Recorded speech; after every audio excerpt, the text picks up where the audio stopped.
Assalamualaikum warahmatullahi wabarakatuh. Kami dari kelompok PAI yang beranggotakan saya Pramarjina Muhammad Rosyid, nomor absen 28. Saya Diasa Gustiawan, nomor absen 12. Saya Nesrina Yuliani, nomor absen 25. Dari kelas 12 MIPA 5.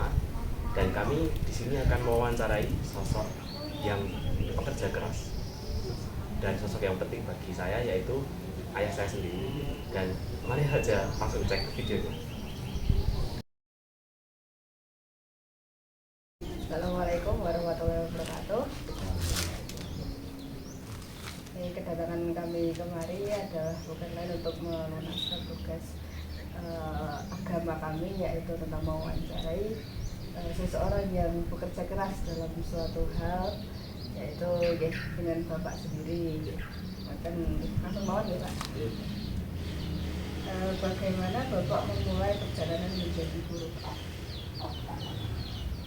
Pertama, saya dulu sebetulnya sekolah itu tidak mau SPG, tapi dipaksa orang tua untuk SPG.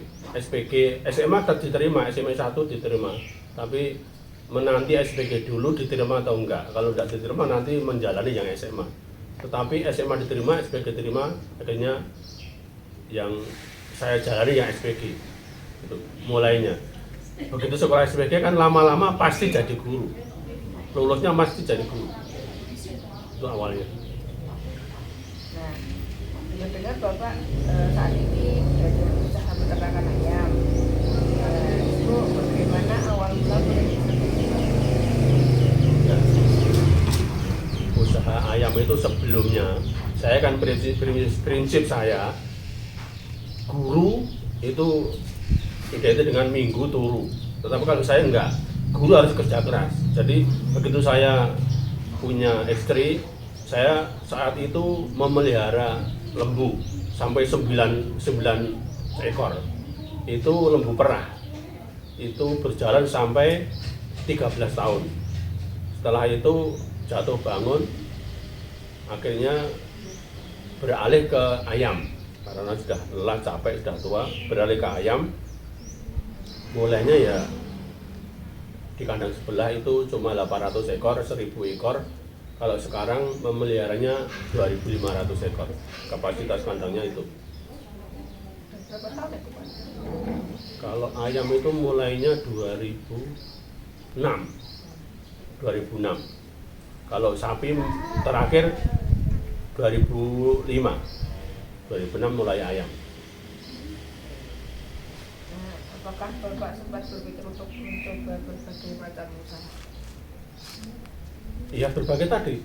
Pertama memelihara lembu sukses, tetapi saat itu kan tergiur gingseng. Saya jual semuanya, masuk ke gingseng, habis. Habis. Itu kan investasi bodong akhirnya. 73 juta 2005, bayangkan. 73 juta 2005 itu sudah, kalau sekarang sudah berapa? Itu satu mobil belum apa-apanya gitu. Sudah mobil hebat di saat itu 2005. Habis akhirnya pindah ke ayam. Untuk rata-rata omset Pak, penjualan yang dapat dari usaha ini gitu. Penjualan itu kalau 2.500 itu modalnya. Kalau saat ini modal itu 70 juta.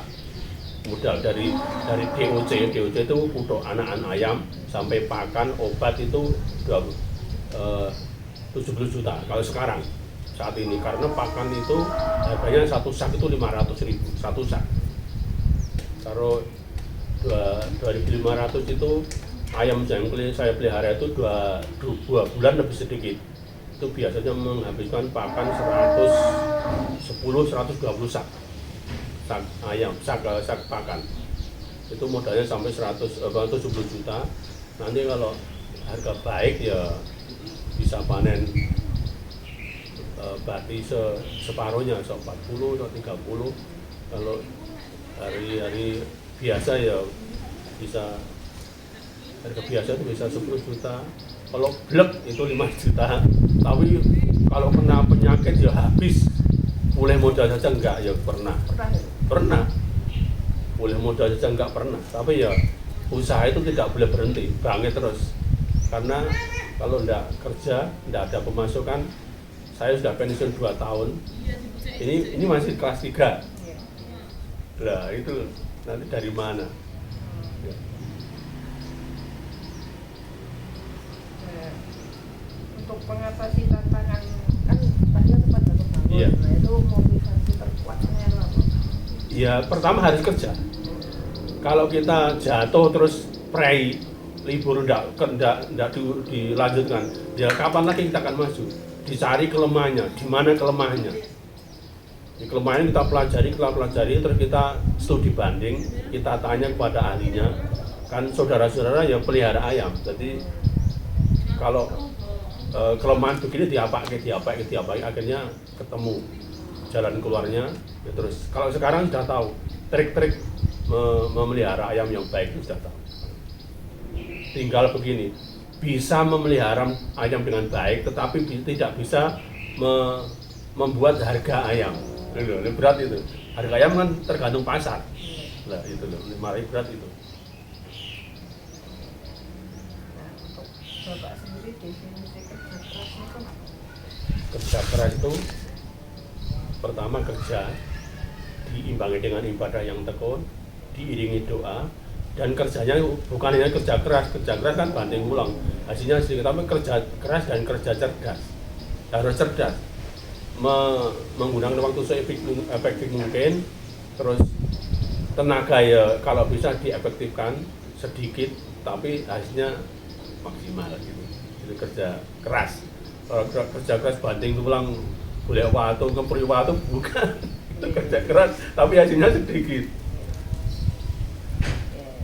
Terakhir Pak, motivasi apa yang dapat Bapak sampaikan kepada anak muda ya Pak, supaya sukses Ya. di masa depan? Motivasinya supaya bisa kerja, bisa meraih masa depan yang dengan baik. Yang pertama kali itu berbakti terhadap orang tua. Pertama, apa yang diperintahkan orang tua, dikake orang tua itu harus diturut. Karena apa? Tidak mungkin orang tua menginginkan anaknya menjadi jelek. Meskipun anak bapaknya itu maling, orang mungkin anaknya kok jadi maling, orang mungkin. Pasti kadang-kadang supaya menjadi anak yang soleh dan seterusnya. Pertama, berbakti terhadap orang tua. Yang kedua, belajar yang tekun. Belajar itu tidak hanya belajar di sekolah, belajar di jalan lewat, pulang pergi ke sekolah itu pelajaran. Apa yang bisa kita lihat di jalan itu bisa. Terus selain belajar dengan tekun, tidak lupa diusahakan mengaji. Kan kita orang Islam, mengaji itu penting. Kalau sekolah itu hanya untuk dunia, kalau mengaji itu untuk akhirat. Terus apa yang diusahakan orang tua, apa yang dikejar orang tua, itu sedikit banyak kita belajar. Mungkin besok kalau saya tidak bisa menjadi pegawai tinggi atau menjadi apa, kan bisa meneruskan usaha orang tua. Atau kalau saya bisa menjadi pegawai atau pejabat atau apapun, sorenya pulangnya kan bisa nyambi. Nah, itu yang paling bagus, itu bisa punya hasil yang pokok, tetapi sambilan itu hasilnya tidak kalah dengan hasil yang pokok. Gitu. Jadi anak muda pertama ibadah yang tekun, yang kedua belajar yang tekun juga, dan mengikuti segala perintah orang tua. Tidak mungkin orang tua itu jelek tetapi meneruskan kejelekan orang tua, tidak mungkin. Berarti jadi yang coba mikul benar-benar jeruk gitu. Bisa saja. Cukup sekian ya Pak, lambung telas. Terima kasih ya atas waktunya. Mohon maaf kalau kami ada kurangnya. Terima kasih. Wassalamualaikum warahmatullahi wabarakatuh. Waalaikumsalam warahmatullahi wabarakatuh.